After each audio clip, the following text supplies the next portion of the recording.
Sababu mwalimu ana usemi wake alisema kwamba uhuru bila mipaka ni fujo. Sasa uhuru bila mipaka ni fujo, mwalimu alimaanisha kwamba hata kipindi hicho kwamba tupo tunatafuta uhuru wetu. Hai, sasa kwa kwanza nikianza kwako Madam Neema Philip, nikukaribishe sana. Karibu. Asante sana. Kwa majina ni Kamishna Msaidizi wa Uhifadhi Neema Philip Molel. Nipo hapa leo Jehova Hire kwa ajili ya kuzungumza na wewe Mtanzania ambaye unatuangalia, unatusikiliza kuhusiana haswa na masuala mazima ya mwalimu hayati Mwalimu Nyerere. Siku hii leo ni siku ya kumbukizi, lakini sisi nimekuja kama mhifadhi kwa ajili ya kukuambia nini tunakumbuka kuhusiana na Mwalimu Nyerere.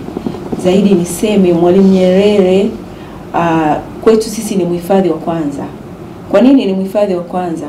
Sisi ninatokea kwenye shirika la hifadhi za taifa Tanzania, ambazo ni shirika lenye kusimamia hifadhi 21.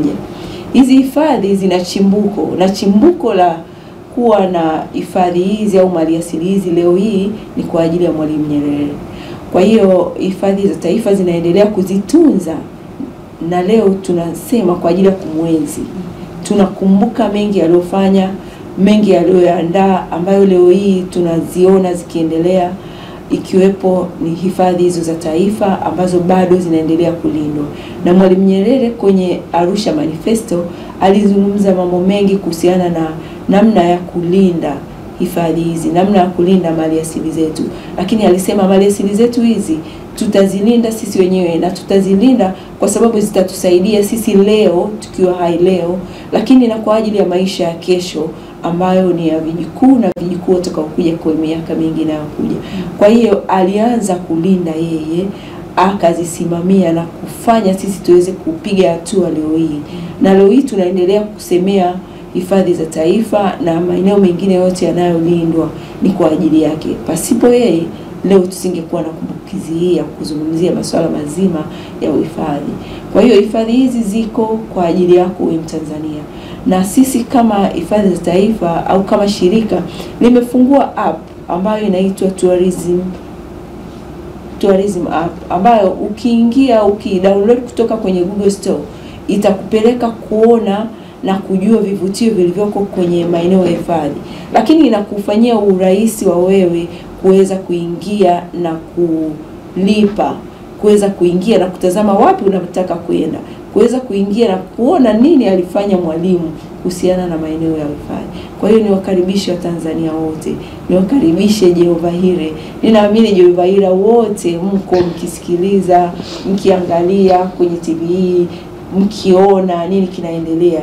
Wewe kama Mtanzania, wewe kama mwananchi, wewe kama mpenda maliasili, ninajua nyumbani kwako maeneo yako yana miti, najua nyumbani kwako yawezekana unao wanyama wa kufuga, lakini tembelea hifadhi za taifa uone wale wanyama ambao Mungu mwenyewe ametujalia, Mungu mwenyewe ametupa, ni kwa ajili yako pia. Hebu tembelea hifadhi za taifa, tumia app ya Tourism app kukuwezesha wewe kufanya malipo, lakini kuchagua wapi unataka kwenda.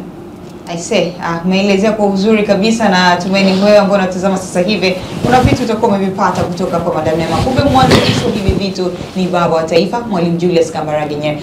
Nimeona hapo umevalia imeandikwa TANAPA Go. Unaweza ukatupa kidogo? Ni kwa nini TANAPA Go? TANAPA Go ina maana kuwa hapa ni siku ya uzinduzi tuliofanya wa kuzindua app ya Tourism app ya TANAPA. Hii app inatumika na Mtanzania yoyote na mtu yoyote ambaye anataka kuja kutembea ndani ya hifadhi, lakini inamsaidia yeye kuchagua maeneo anayotaka kuyatembelea, inamsaidia yeye namna ya kuweza kufanya malipo, lakini inamuonesha wapi kuna nini, itamuonesha vivutio, itamuonesha magazini ziko kwenye hii app ambayo anaweza kusoma, anakutana na majarida ambayo ataweza kusoma na kujua hasa kuhusiana na masuala ya uhifadhi na utalii. Aise, kuna mengi hapa tutajadili hapa. Huyo ambao unamtazama sasa hivi, yeye ni kamishna msaidizi wa uhifadhi ofisi ya TANAPA kutoka hapa Dar es Salaam, Madam Neema Philip. Lakini tunaye mhifadhi mwandamizi nyumba ya kumbukizi ya Mwalimu Nyerere, Madam Mariam Njarita. Nikukaribishe sana ndani ya studio za JJTV. Asante sana ndugu mtangazaji. Kwa majina naitwa Mariam Njarita kama ulivyonitambulisha. Ni mhifadhi nyumba kumbukizi ya Mwalimu Nyerere. Nyumba kumbukizi ya Mwalimu Nyerere ni nyumba ambayo inatunzwa na kuhifadhiwa kwa ajili ya kumbukumbu za maisha ya Mwalimu miaka 1950, lakini harakati za uhuru. Sasa Mwalimu, unaweza ukajiuliza kwa nini nyumba kumbukizi? Watu wengi wanajua Msasani kwa Mwalimu. Lakini nataka tu niwafahamishe Watanzania kwamba kabla ya Msasani kulikuwa kuna Magomeni, ambapo Magomeni ina historia kubwa sana na taifa, na ndio maana nyumba ile inatunzwa. Sasa ile ni nyumba ambayo aliishi Mwalimu Nyerere kabla ya kupata uhuru, nikimaanisha miaka ya 1950. Sasa Mwalimu aliishi katika nyumba ile akiitumia kama nyumba ya familia, lakini wakati huo nyumba ile aliitumia kwa siasa. Kwa siasa kivipi?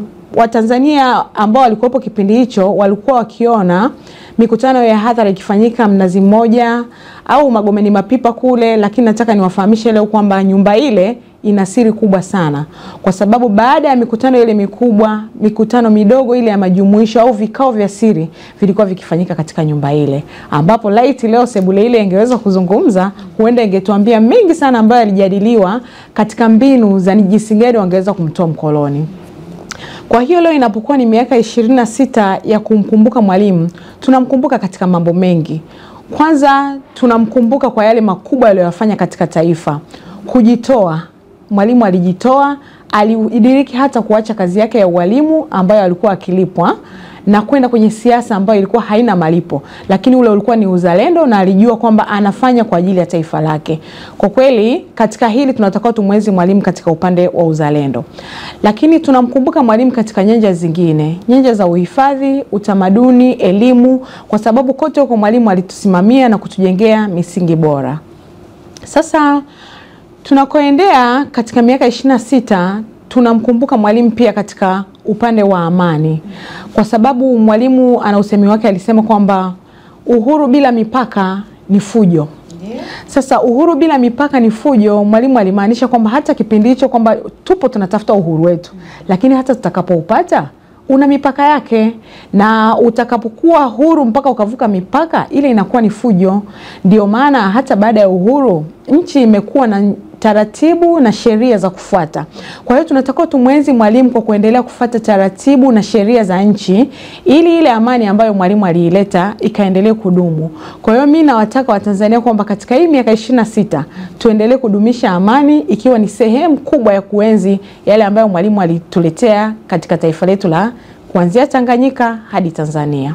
Asa kuna kitu hapo tunatamani tuweze kujua. Ikifika kila mwaka Oktoba tarehe 14, huwa mnatumia staili gani kumwenzi Mwalimu Julius Kambarage Nyerere? Inapofika mwezi wa 10 ya kila mwaka, tunatembelea vituo mbalimbali vya habari, ikiwa ni sehemu tunayotumia sisi kuhabarisha Watanzania, kwanza kufahamu kuhusu kwamba ipo nyumba kumbukizi, ambapo ndipo wanaweza wakafahamu zaidi wapi tumetoka, vipi harakati zilikuwa, na ni maisha yapi aliishi Mwalimu wakati wa harakati za uhuru. Kwa hiyo ni sehemu moja hapo tunayofanya. Lakini inapofika ile siku yenyewe ambapo ndo kama leo, huwa tunafanya hafla fupi ya kumkumbuka Mwalimu, ikiwa pia ni sehemu ya kusherehekea maisha yake, kwa sababu ni mengi aliyofanya katika taifa, na unaweza ukawa shahidi kwa taasisi nyingi ambazo zinamtaja Mwalimu, ikiwepo taifa pia linamkumbuka Mwalimu. Kwa hiyo na sisi tumekuwa ni sehemu ya kumwenzi Mwalimu kwa kufanya tafrija fupi, tukiita wanafunzi, majirani, waasisi na watu mbalimbali wengine tu ambao wako willing kuja kusherehekea pale siku hiyo. Lakini kwa mwaka huu tunafanya kitu tofauti kidogo, kwa sababu tumeona ile siku tunafanya ile shughuli inakuwa inaishia pale, lakini mtoto ambaye yupo kwa leo hatambui, kesho hawezi kujua tulifanya nini kwa ajili ya Mwalimu. Kwa hiyo tulichokifanya kwa mwaka huu, tumeamua kutengeneza makala tunaita documentary, ambapo tutatembelea, tumeshaanza kuandaa, tutatembelea wanazuoni, majirani, waasisi mbalimbali na makundi mengine, ikiwemo pia sehemu ambazo mwalimu alipata kukaa wakati wa harakati. Na makala ile sasa tutakapoitengeneza, ina maana itaweza kukaa kwa vizazi vya sasa hadi vijavyo, wataweza kupata taarifa kutoka chanzo halisi, kwa maana tunaamini kwamba kuna watu ambao walishiriki wakati wa harakati, lakini tuna watu ambao walipata kuishi na mwalimu wapo. Ina maana watapata kutueleza kwa undani zaidi wanamfahamu vipi mwalimu, lakini ni jinsi gani wanamuelezea mwalimu katika nyanja mbalimbali, zikiwemo za utamaduni, uhifadhi, elimu, uongozi na mengineyo. Kwa hiyo ile itatusaidia kwa vizazi vijavyo kuweza kumjua mwalimu kupitia makala hiyo. Kwa hiyo ndivyo ambavyo tumeamua kumwenzi mwalimu kwa kipindi hiki, ambapo hiyo documentary yetu tumeita Road to Nyerere Day 2026. Road to Nyerere Day 2026. Yes. Basi mtazamaji, una nafasi ya kuuliza nawe swali kupitia nambari 0786979999. Hiyo ndio nambari ya kuuliza swali. Tukumbuke leo ni kumbukizi ya miaka 26 ya baba wa taifa Mwalimu Julius Kambarage Nyerere. Siku ya jana mimi kwa upande wangu nimepata fursa ya kutembelea ile nyumba iliyoko pale Magomeni. Mariam, naomba nifahamu kitu. Tumefika pale, tumeona kuna viti, tumeona kuna bao, kuna mambo mengi, vitanda. Imekuwaje toka miaka hiyo mpaka sasa mmeweza kuvitunza vile vitu? Vipo vitu vingi sana kama ulivyopata kuviona, lakini nyuma ya hivyo vitu kuna kitu kikubwa sana ambacho ni historia. Ndio. Kwamba mgeni anapotutembelea pale anapata nafasi ya kupata historia kwanza. Anapata historia, harakati zilikuwaje, mwalimu alishirikiana na kina nani katika harakati za uhuru, kwa sababu mwalimu alikuwa kinara akiongoza harakati, lakini nyuma yake walikuwepo watu wengine. Kwa hiyo utapata kuwafahamu kupitia pale. Lakini utapata kuona vile vitu ambavyo sasa tumevihifadhi katika makumbusho. Vile vitu vinatuonesha maisha halisi aliyoishi mwalimu, kwamba pamoja na jina lake kubwa, mwalimu alikuwa na maisha tu ya kawaida. Hapa tunaona jinsi gani ambavyo mwalimu hakujilimbikizia mali. Lakini kupitia vitu vile kuna mafunzo mengi tunayapata. Mfano kama bao liko pale, unaweza kuchukulia tu ni bao, ni mchezo tu watu wanacheza. Lakini kuna jinsi ambavyo kila kionesho kilichoko pale kilimsapoti mwalimu katika harakati. Kama mtazamaji unapoona kwenye TV yetu hapo, hiyo ndo nyumba ya Mwalimu Julius Kambarage Nyerere. Tunasema ndo nyumba yake ya kwanza ambayo alianza nayo maisha, ambayo iko maeneo ya Magomeni pale. Magomeni ina historia kubwa. Anachozungumza Mariam ndo hicho ambacho unachoona hapo kwenye televisheni yako sasa hivi. Tuendelee. Kwa hiyo ile nyumba ni nyumba kama nyumba zingine tunazoishi, ni nyumba ina sehemu ya kukaa, kupumzika, tunaita sitting room, kuna sehemu ya kula chakula, kuna jiko, kuna vyumba vitatu, chumba cha watoto wa kike, wa kiume na chumba kilichokuwa cha mwalimu. Lakini sasa kupitia pale tunaona maisha halisi ya mwalimu alioishi. Nilikuwa nazungumzia bao, kwamba bao lile lilitumika kwa sababu ulikuwa ni mchezo pendwa wa mwalimu. Na hata maeneo alioishi, nikizungumzia tu mfano Butiama, yapo mabao ya aina mbalimbali. Lakini mwalimu kwa Magomeni, bao alilitumia kama sehemu ya kumsapoti katika harakati zake. Kwa sababu kwa vyovyote tunajua kwamba mikusanyiko ilikuwa sio halali kwa kipindi hicho cha serikali ya kikoloni. Kwa hiyo mwalimu alikuwa akikaa katika bao lile akicheza, wakiungana na watu wengine wengi wanakusanyika kucheza. Lakini ilikuwa ni sehemu ambayo mwalimu aliweza kupata taarifa nyingi sana, na kupitia bao mwalimu aliweza kujua utayari wa Watanganyika katika kupambania uhuru wao. Lakini kupitia pia bao aliweza kupata kujua kwamba huu ujumbe ninawafikishia Watanganyika kuhusu kujikomboa, je, wako tayari? Kwa sababu kupitia wale watu wachache alipata kujua, je, mnaonaje mkutano wa jana? Kwa hiyo watu walikuwa wakizungumza, kwa kweli mwalimu tumekuelewa na tunakusupport, tuko nyuma yako. Kwa hiyo ile ilimpa ari. Kwa hiyo haikutumika tu kama mchezo, lakini ulitumika kama sehemu ya kufanyia harakati zake. Lakini tuna redio pale ndani. Kuna redio ambao watu kwa sababu miaka hiyo ya nyuma kulikuwa Tanzania hakuna redio, lakini Julius Nyerere aliweza kuwa na redio. Sijui ile redio kwanza aliipata wapi. Mwalimu ile redio aliipata, alirudi nayo Uingereza alipoenda kufanya masters. Na alipewa zawadi. Kwa hiyo ile redio ni redio ambao wasiofahamu redio ambao wafike nyumba kumbukizi watapata kuiona. Na redio ile kama ulitazama kwa ukaribu inashika station nyingi sana za kitaifa na kimataifa. BBC Paris na sehemu nyingine nyingi sana. Hiyo ndio redio ambayo. Kwa hiyo hii redio ilimsupport sana Mwalimu kwa jinsi gani Mwalimu alikuwa akipata taarifa za ndani na nje ya nchi, ambapo zile za nje ya nchi zilimsaidia kupata kujua kwamba kuna taifa fulani wanatumia taifa lao kulikomboa. Kwa hiyo ilimpa moyo kwamba kumbe sio sisi tu tunao tafuta uhuru, kumbe hata wenzetu wapo wanaotafuta uhuru. Lakini alipopata kusikia kwamba nchi fulani imepata uhuru, ilimpa pia moyo kwamba kumbe inawezekana. Kwa hiyo ikamuongezea ari ya kuendelea kulipambania taifa lake. Kwa hiyo ile redio ina maana kubwa ya kuwa pale Makumbusho, ikiwa ni sehemu iliyomsupport Mwalimu sana katika harakati za uhuru. Sasa hapo Miriam, wakati nafuatilia mimi historia ya Mwalimu Nyerere, nikaona kuna wakati ilifikia akauza ile nyumba. Tunatamani kujua ni kwa nini aliuza, na kama aliweza kuiuza, kwa nini sasa hivi imekuwa tena sehemu ya kumbukizi? Watu tukitaka kujua mengi kutoka kwake tunakwenda pale. Je, hapo ilikuwaje? Mwalimu ni kweli aliuza ile nyumba, na kama ulipata kuona hati pale ndani, zipo hati za umiliki kuanzia Mwalimu aliyemuuzia, aliyeuza tena na aliyeuza tena. Kwa hiyo nyumba iliuzwa katika watu tofauti tofauti. Sasa sababu ya Mwalimu kuuza ni kwamba kama Watanzania wengi hawajui ni kwamba Mwalimu alipewa nafasi katika serikali ya kikoloni mwaka 60 na alikuwa waziri mkuu. Sasa Mwalimu alipopewa nafasi ile, wakoloni pia walimpa nyumba kule CV Upanga. Kwa hiyo Mwalimu alipohama katika nyumba ile, aliamua kuiuza nyumba ile. Lakini tukumbuke kwamba kama nilivyokuambia kwamba nyumba ile ina historia kubwa sana ya taifa, na ndio maana tunaihifadhi. Mwalimu alikuwa akitokea pale kwenda Umoja wa Mataifa kuomba kusaidia kupata uhuru kwa njia ya amani. Kwa hiyo zile harakati za Mwalimu alizokuwa akizifanya pale, safari zake za kwenda akisafiri kwenda airport na akitoka airport, jinsi ambavyo Watanganyika wanavyompigia ngoma kumsindikiza hadi kurudi katika nyumba ile, kuna watu walikuwa wakishuhudia yale matukio. Na chama cha wafanyakazi kwa kipindi hicho kinaitwa NUTA waliweza kuona yale matukio yalivyokuwa. Sasa wanakuja kusikia nyumba hii imeuzwa. Kwa hiyo kwao ilikuwa ni kama, mbona kuna historia tuliiona, nyumba hii imeuzwa, mbona ni kama ile historia inapotea? Kwa hiyo ile nyumba ilikuja kununuliwa na chama cha wafanyakazi NUTA kwa kipindi hicho. Lakini Mwalimu yeye aliuza kwa mtu anaitwa Andrew Tibandebage. Kwa hiyo chama cha wafanyakazi kilinunua kutoka kwa Andrew. Sasa wamenunua nyumba ile kwa ajili ya kwamba historia isipotee. Kwa hiyo wao walikuja kumpa Mwalimu ile nyumba kama zawadi siku ya sherehe za wafanyakazi. Sasa hivi tunaita Mei Mosi. Lakini walivyompa Mwalimu picha ya nyumba ile, Mwalimu asema hii ilikuwa nyumba yangu na nilishaiuza. Kwa nini leo mnanipa? Walimfahamisha kwamba tumeinunua kwa sababu tumeona kuuza hii nyumba ni kama kuna historia tumeiuza.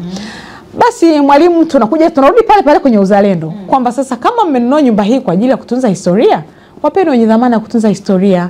Kwa hiyo Mwalimu hakuipokea ile nyumba. Ila sasa nyumba ikarudi serikalini kwa ajili ya kutunzwa kwa ajili ya historia. Na sasa idara ya mambo ya kale ikaja kuisimamia nyumba ile kutokana na sheria zilizopo za mambo ya kale. Napozungumzia mambo ya kale, mtu anaweza kashangaa mbona nyumba hii haina miaka 100, inakuwaje iwepo katika idara ya mambo ya kale? Idara ya mambo ya kale inatunza vitu vyenye miaka 100 na kuendelea. Lakini kuna vitu ambavyo havina miaka 100, lakini kutokana na umuhimu wake katika taifa, waziri mwenye dhamana anaruhusiwa kuitangaza lile eneo kuingia katika urithi wa mali kale. Kwa hiyo nyumba hii haina miaka 100, lakini kutokana na umuhimu wake kwa taifa, nyumba hii iliweza kutangazwa kuwa sehemu ya urithi wa mali kale. Haya, mtazamaji, una nafasi ya kunipigia simu sasa na kuja kwa na mimi na maswali bado tunaendelea hapa. Piga simu sasa hivi kupitia nambari 0786979999 kama una swali lolote linalomhusu Mwalimu Julius Nyerere. Tuko hapa na watu hata utajua. Nikirudi kwako Madam Neema, na tamani kujua mwamko wa Tanzania kutembelea vivutio hivi ambavyo vinamhusu Mwalimu Nyerere uko vipi? Kwa kweli mwamko wa Tanzania kutembelea hivi vivutio vya Mwalimu Nyerere au nyumba kumbukizi ya Mwalimu Nyerere au vivutio vilivyoko ndani ya hifadhi kwa sasa hivi umeinuka sana. Kwa sasa hivi unaendelea kukua. Kumbuka tu Mheshimiwa Rais wetu Samia Suluhu amekuwa mstari wa mbele katika kutangaza vivutio hivi, lakini amekuwa mstari wa mbele kama guide wa kwanza kufanya na kupiga hatua kwenda nje na kila mahali kutengeneza filamu kwa ajili ya kuhakikisha Watanzania na wageni wengine wote wa nje wanakuja kuzitembelea vivutio hivi vilivyopo ndani ya hifadhi za taifa. Kwa hiyo vipo vivutio vingi, ukianzia kutoka hifadhi. Sasa hivi tuna hifadhi ya Nyerere, ndio hifadhi kubwa kuliko zote kwenye hifadhi zilizoko chini ya taasisi ya hifadhi za taifa Tanzania. Kwa hiyo ile tu jina Nyerere inatosheleza kusema bado baba wa taifa wanaendelea anakuwa watu wanaendelea kumwenzi. Lakini pia kwenye hayo maeneo sasa, kila hifadhi ina utofauti wake, kila hifadhi ina uzuri wake. Ukienda Nyerere hautaona kama ukienda Serengeti. Ukienda Serengeti ni tofauti ukienda Tarangire. Ukienda Tarangire pia ni tofauti na ukienda Mikumi. Sasa hizi hifadhi zote ziko kwenye maeneo ambayo yanaweza kufikika na ni rahisi kufikika. Kwa mfano, mtu anayetamani kutembelea hifadhi ya taifa ya Mikumi ana uwezo wa kupanda SGR kutoka hapa, akashuka Morogoro, akachukua magari akafika getini na akapata magari ya utalii kutoka eneo lile na kuingia ndani ya hifadhi ya taifa ya Mikumi. Lakini vile vile kama unataka kutembelea maeneo mengine, unaweza kutumia njia mbalimbali. Unaweza kutumia magari, unaweza kutumia ndege kufika kwenye yale maeneo kwa urahisi. Niwe tu Mtanzania, usisahau kutumia app kwa ajili ya kuweza kuingia na kutafuta kusaidia. Sasa kuna kitu kimoja Watanzania wengi tunakuwa tunaogopa, tunatamani lakini ya gharama. Tunasema hii iko kwa ajili ya foreigners, sio sisi. Tunashangaa, yani wanakuwa wanahofia, mtu anajua labda gharama nyingi. Sasa kama kuna gharama ambayo ni elekezi, kama unaweza kutuambia, unaweza kutueleza Tanzania wajuze, kama wakipata nafasi Christmas hii watu waweze kutembelea vivutio vyetu.